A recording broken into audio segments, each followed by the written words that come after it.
Welcome to CryptoChicks Corner, an educational podcast to teach you the basics of blockchain technology and how to harness it to start or expand your own business. CryptoChicks is a nonprofit organization on a mission to grow the professional and leadership potential of women in blockchain and artificial intelligence. I'm your host, Ashley Spradlin, and welcome to our corner. In this episode, you'll hear from one of our founders, Elena Sinelnikova. We talk about the meaning of decentralization and why it's important in Web3. We also discuss what it looks like for a project to become decentralized and how communities can start to slowly be incorporated into a business model.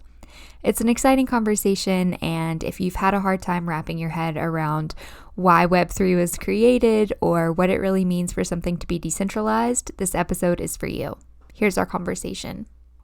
All right. Hi, everyone. Thanks so much for tuning in to this episode of CryptoChicks Corner. Today, I'm joined by the founder of CryptoChicks, or one of them, Elena Sinelnikova. Hello, everyone. Hi, Ashley. Thank you so much for having me. Yeah, thank you for joining. I know our community is really excited to get to hear from you on this episode. So I asked through different channels from our community what kinds of things they still need to learn and what things were a little confusing. And though we've talked a lot about the premise behind Web3 and the kind of like the mentality of a decentralized network, I think people are still a little confused about what does it really mean for something to be decentralized?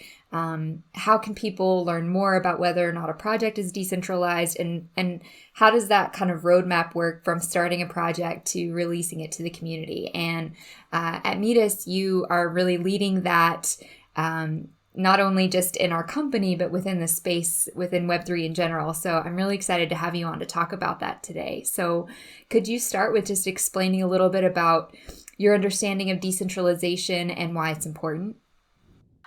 Yes, of course, Ashley. At the beginning, when I just started at the blockchain space, the decentralization was the thing that I was most excited about, and that's the idea that brought me into the space was directly connected to the decentralization.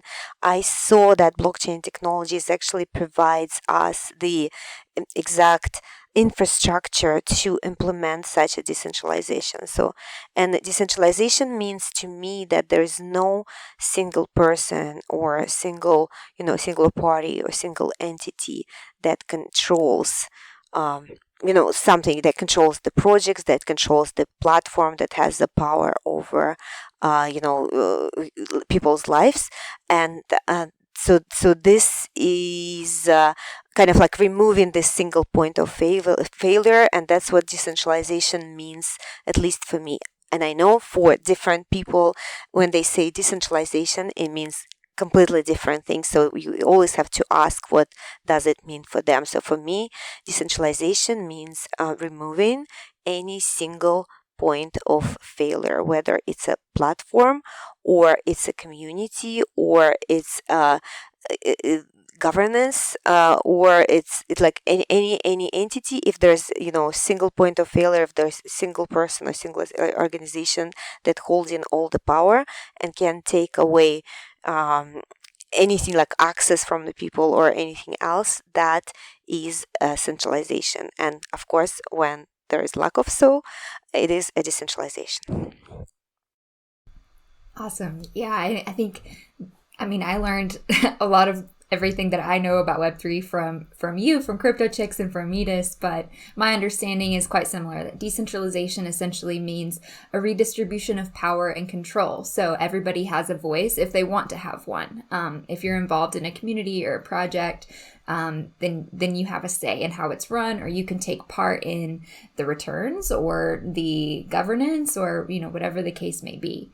So I think one of the things that people don't necessarily grasp is the importance of decentralization, not just as far as like the security of something goes, but really in how it kind of shifts our mindset from these big institutions that kind of control how we do everything in life, from buying a car to how we get our education. All of these things, buying a home in the United States, are controlled by very central organizations. So in Web3, can we talk a little bit about how we're shifting that so that the things that really impact our day-to-day lives are a little bit more of a communal effort?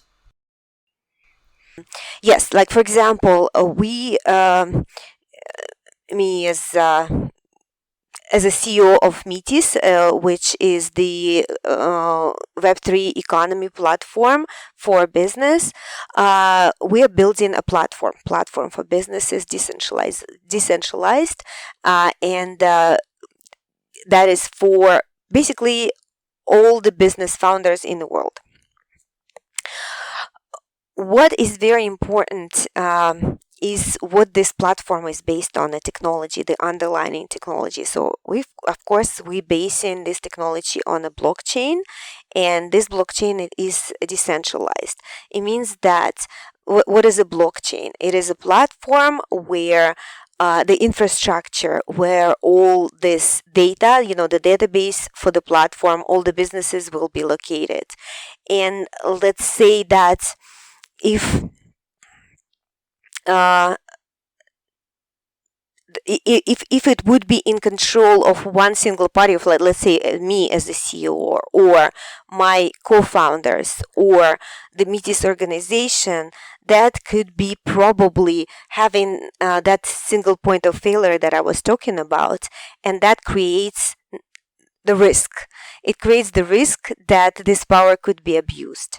So that's why we're basing this platform on a decentralized blockchain, where we don't have this power to, let's say, like to block people, or to lock accounts, or to prohibit anyone from doing anything. But at the same time, all is transparent and all is the tracing is enabled. So we provide this opportunity for people to see everything for themselves that's going on the platform.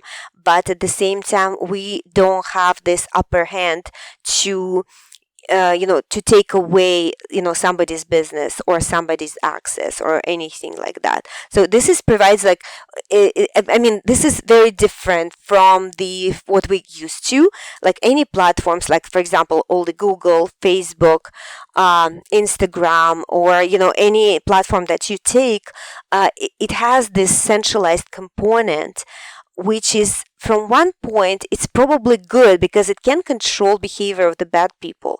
But at the same time, it can be bad because through that, it could be influenced, taking power from the people that not necessarily bad, but maybe they judged arbitrarily bad first, like from some countries, let's say, or, some parties, and this parties has influence on this, on the founders or on the platform. So we would like to avoid that.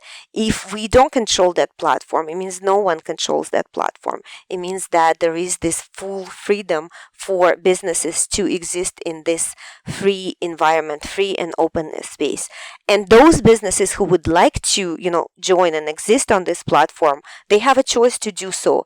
Those who probably maybe like more centralization and like to reside on more centralized platform under control of some party, they can do so as well, right? So they just don't exist in our platform. So that is one of the concepts of decentralization that's probably easy to explain, right? So we don't have control. We as a company, we as a founders, we as a platform, we don't have control over businesses that reside on this platform. Nice. Thank you. So as far as like networks themselves, people look at the different networks, the different blockchains that are out there, and they wonder, how am I supposed to know what is decentralized and what is a centrally controlled blockchain? And I think that can get pretty technical when we come down to how the consensus mechanisms work. But for example, could you just talk a little bit about how, Metis started out, and then how we're kind of moving through our roadmap toward decentralization? Because it is important to note that a project might have decentralization in their future, but to get something off the ground, it does have to start with a small group of people. So it's kind of like a spectrum of a gradual release, not necessarily, boom, we're decentralized. That's exactly correct. And yes, and decentralization is probably very, very new concept that we are introducing to the world. People not used to this concept, but so as they were not used to internet at some point. So they were not used to cars at some point. So I mean, they will appreciate it, and so it will have um, like it will be like merged into our world in the future, but right now we're just building it. While we're building it, we actually have to rely on what we know now, and what we know now and the world that we're living in is highly centralized.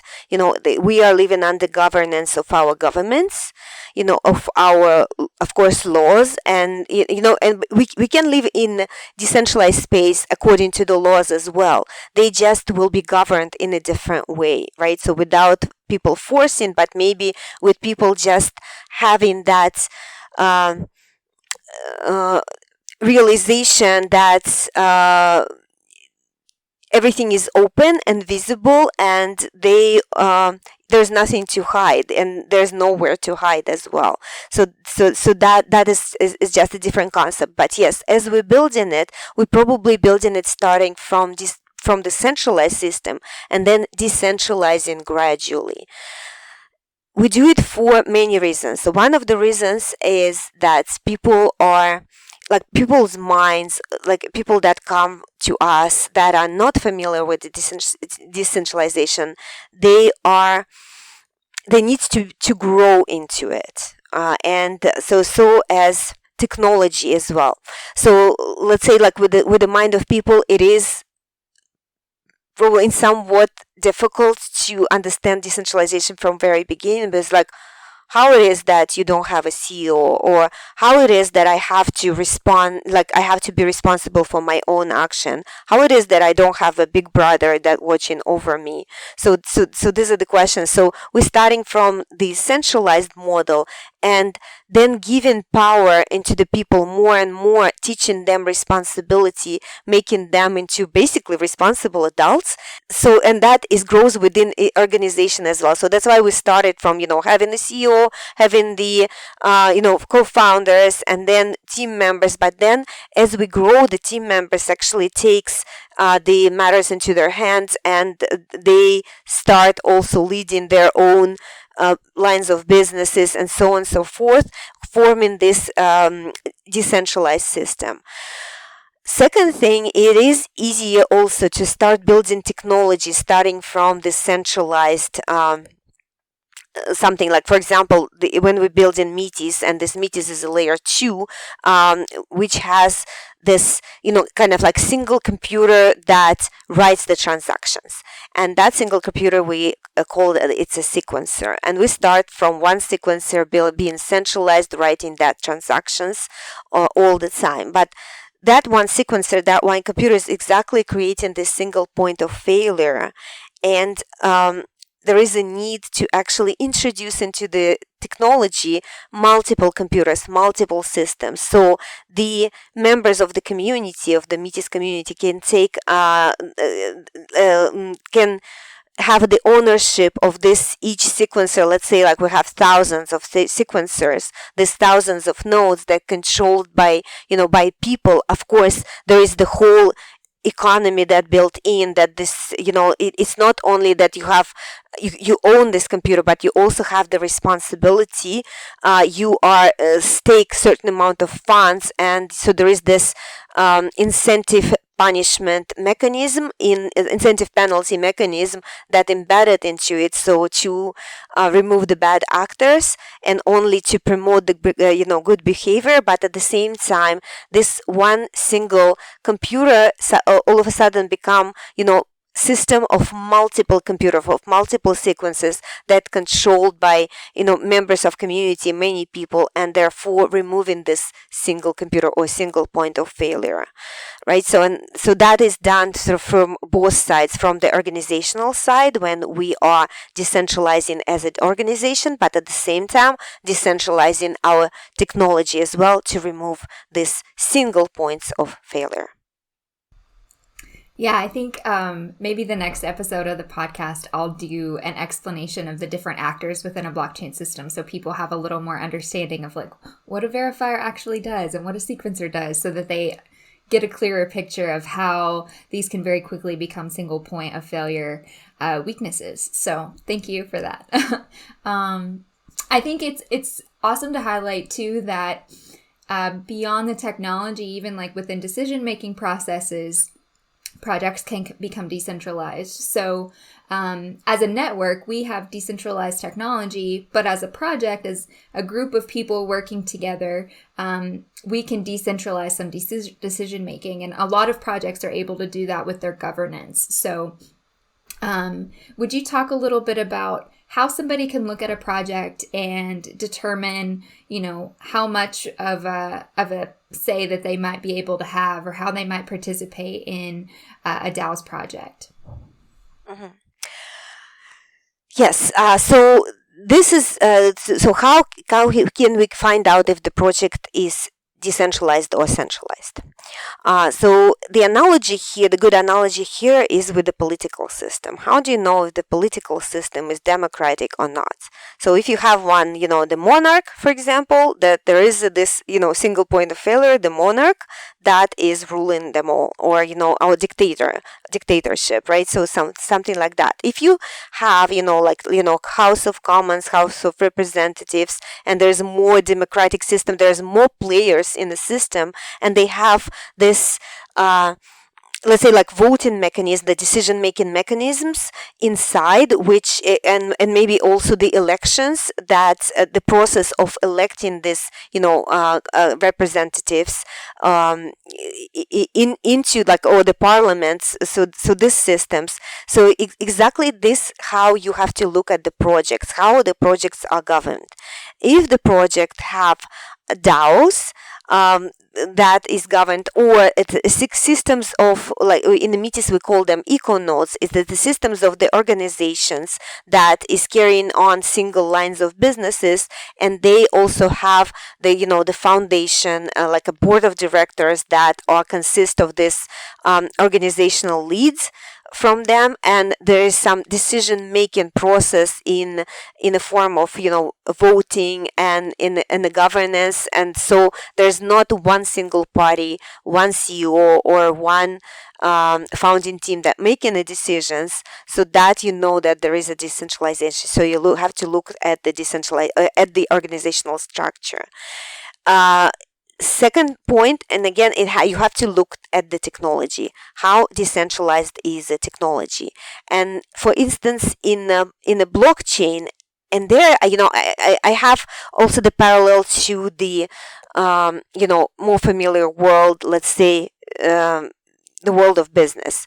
So if there is let's say, like, again, just take an example of the Google platform or the Facebook platform, or some other platform that the TikTok platform. All traditional business is highly centralized because all the data belongs to usually to a single party, which is this company. And they have even though they might have multiple servers and multiple computers, there's only that single instance of data that they stored, and only one party that owns this data. In a blockchain projects is different. In a blockchain project, this because it is a blockchain and because it supports decentralization, this piece of data, this data is actually belongs to all the players in the system. But it also depends how decentralized the system. There are different models. There are, like, for example, the node model, where they have all the consensus, like an agreement on how to create this single piece of data. And if these nodes belong to wide number of people or organizations, and they owned by this number of people or organizations, and they all together as a consensus of them controls this data creation. So it means that this system is decentralized. There are also systems that are partially decentralized, or how we call it in the blockchain world is actually decentralized, because they only have a certain number of nodes. They control who this, nodes or computers belong to. They control who this data belongs to. They control who these funds belongs to. So these systems are not fully decentralized, and they at the end of the day, they have maybe not the single point of failure, but still less decentralized than the fully decentralized systems, if that makes sense. So and this part is very difficult to probably to grasp just looking at the project, Twitter or social media or the project website. So you have to go way deeper into technology and do your research. So read about this project, read about how the node structure is organized, who these nodes or computers belongs to. Does the project have a multi-sig? How many people participate in the multi-sig? How many people control the funds that people put into this project? So all of that will give you the answer how much this project is decentralized. Because yes, some project can be fully centralized, some project can be fully decentralized. It means that nodes can belong to anyone that actually comply to some criteria, but it's open to actually anyone in the world. But some projects only can be partially decentralized. That means that their computer systems belong to only certain number of people, and certain number of people control the funds. So that is probably the shortest way to explain that.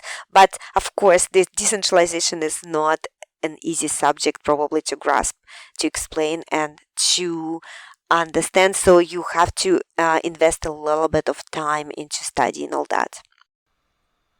Yeah, I think when you talked about empowering people, but also making them responsible, it made me think of that Spider-Man quote, like, with great power comes great responsibility. It's important.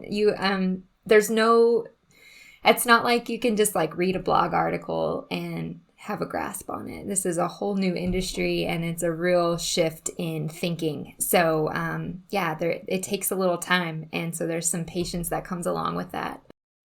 Yeah, absolutely. But the whole thinking of it is actually makes us. It's actually turns out. You said it yourself. So it makes us more responsible. So it's basically it makes us grow, and it makes us probably to be more adults rather than children that are not responsible for anything. It's interesting. It's interesting that you use the comparison with children, because I feel like in most public education systems, you're taught to just take in the information that's fed to you and then move forward with that information. And it really isn't until, I guess maybe if you go to a graduate school, you are then asked to come to this new level of thinking where you're presented with a problem, and now you have to wrap your own head around it and figure out some new perspective or critical thinking to solve a problem.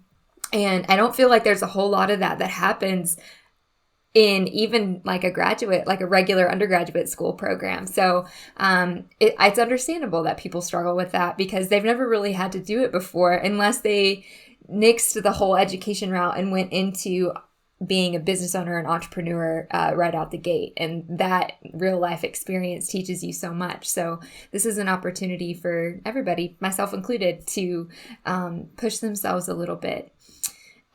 You mentioned multi-sig, and so I just wanted to explain to people in case they've not heard that term before. Multi-sig is short for multiple signatures. So when crypto funds are held in a wallet. And so a multi-sig is essentially one that requires multiple people to approve of any sort of transaction. So if you are interested in a project, you want to know how their treasury is managed, you should be able to read their white paper or ask. You should be able to ask their team how many people are responsible for the treasury, how many people are on the multi-sig. They may not necessarily want to identify themselves as who they are. That's probably a good thing, but it's important to know like what mechanisms they have in place for managing their assets and how many fail safes they have in place. And on a smaller scale, like regular companies or smaller businesses, they might benefit from using blockchain technology, but still need to maintain some control over regular enterprise functions. And so we're working on developing solutions for that as well when it comes to our DAC portal. So that's something we're working on, decentralized autonomous companies. Do you want to talk a little bit about how that might be a way for businesses to get the benefits of the security and the decentralization aspect of the network without necessarily having to release entire control of every function of their company? Yes. And that is this is what one part of the Metis ecosystem that we're building is the DAC portal. DAC stands for Decentralized Autonomous Company, and the portal is, of course, the environment where you can come click the button and create your own decentralized autonomous company. So, and decentralized autonomous company could be actually a very centralized business, but run in a decentralized open environment and communicating with other businesses like it in the same open environment, and everything in the blockchain, everything is open and everything is transparent. You also can run your you also can make your decentralized company and configure it to be more decentralized with more people controlling your treasury over this with a certain governance mechanism, or more people controlling your decision making as well. So we will allow you to experiment. So you can run as a regular business as a decentralized autonomous company, so as more decentralized and kind of like new business, new era business within this portal as well. So the benefit of using the Metis DAC portal is basically it's kind of using your building your business using already the tool that allows you to turn on different functions that is right now alive only in blockchain world. So as for example, to create your own currency, your own token, and to have the governance via this this token. So the token is let's say the analogy in the world that familiar to is probably the reward point, or the it could be the token, for example, that you have when you go to the arcade. You have this the game tokens, and you buy or get awarded certain number of tokens, and these tokens you can use to play games. So same thing, these tokens that given to you or you purchase these tokens can be used for either decision making, for the voting for decisions, or for managing the treasury, or for doing some other functionalities as well. So in this case, you can use this token, for example, to crowdfund your business. So when you come into the platform, you create a token, so you issue, let's say, 1,000 tokens, and you can have your sell these tokens to your 1,000 shareholders, and there you go, you have $1,000 to that crowdfunded your business. Just this is one a single right off the bat example. In order to do it in the real world, you have to actually jump through the hoops, do all this legal documents. Probably nobody prohibits you to do the legal documents in this case as well, but you don't need to do it necessarily here, because it's all managed by the blockchain in the open environment, in the open transparent. You can see all these tokens these tokens belongs to people because there is technology such a wallet that available inside blockchain where people are actually holders of these tokens. And um, so it opens like lots of possibilities for the modern businesses that right now exist and are widely used in the blockchain world, but they not exist in the classic or traditional business world. So by using the Metis dark portal, you can plug in this functionalities just with one click of a button. So that's the idea. And I only described one use case of this dark portal, but there are others as well, other use cases. Like for that, together with the crowdfunding, you also can do fundraising. Of course, you can do the fundraising for charities using that mechanism as well. You can do also the shareholders, like when you have the shareholders, and let's say that even with the small shareholder company, let's say that you are getting together, 2 or 3 co-founders, then you have this mechanisms to issue the shares right away, right on the platform. So you don't need to do it on the paper. So you can do it right there. And also, it's there is a mechanisms in there to award the shares to whatever, like to the founders that do the work via the platform, and then it provides this transparent way of the benefits division between the shareholders or between the founders. So these are the mechanisms that they do exist in the traditional business, but they are probably difficult to manage. So you have to use Excel spreadsheets, and there is also like tons of legal documentation that needs to go with it.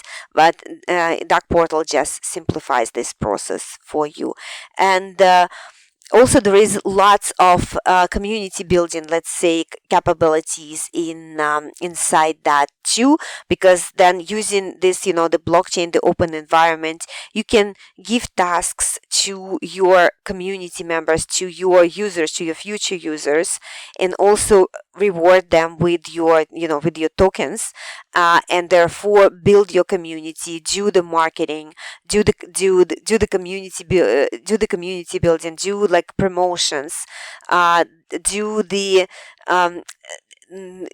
introduce new features into the product, ask people to test, to attract this testers from all over the world, then also employ people from all over the world also to work on your project. So there's this possibilities that opening up through the blockchain world, because it is decentralized, it's not controlled by anyone, and it's also transparent and open to the whole world without any borders. So it opens the whole new possibilities for the businesses. So it might not replace you all the business functions, but at least it provides you this new features that you never had before in a traditional business.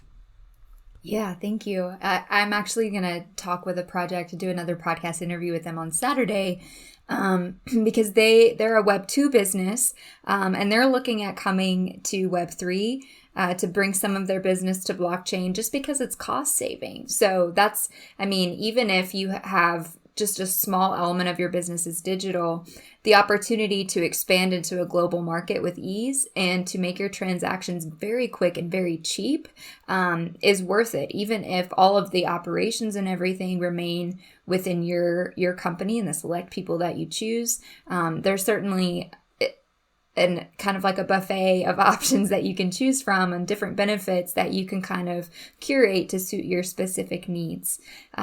So if that episode will come out on the Weekly Wisdom, our podcast for Meta. So if anybody's interested in learning more about that specific use case, then tune into that one too. Okay, well, I think that we've kind of covered all the topics on decentralization. I'm definitely going to do an episode where I talk about the different actors in a blockchain so people can kind of understand what to look for. But if there's anything else you want to add, Elena, then now's the time. I thank you so much for sharing today. Yes, I felt like we probably cannot squeeze it all in 1 hour, like all the the whole buffet of possibilities, I like this word, into 1 hour. So yes, I'm looking forward to, more podcasts that where we can share all the, the ideas, all the possibilities that are already working in, and business models that already work in the Web3 world, and very, very successfully.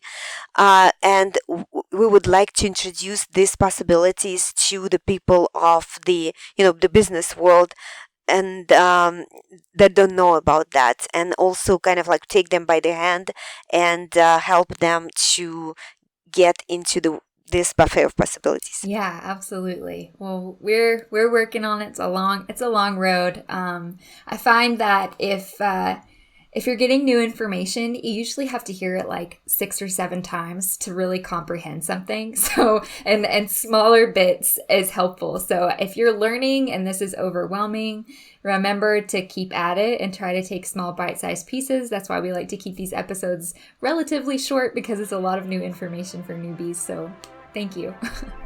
Thanks so much for listening to this episode of CryptoChicks Corner. I hope it was helpful. Be sure to subscribe to our podcast so you're notified when we release new episodes to build on what you just learned. We would love for you to take a moment to rate and review the show to help us serve more entrepreneurs. And remember that anyone can join our CryptoChicks Academy to take courses from experts in the field, and our hatchery can help you transform your business idea into a well-funded startup. Check out our show notes to get started, and we look forward to seeing you shine.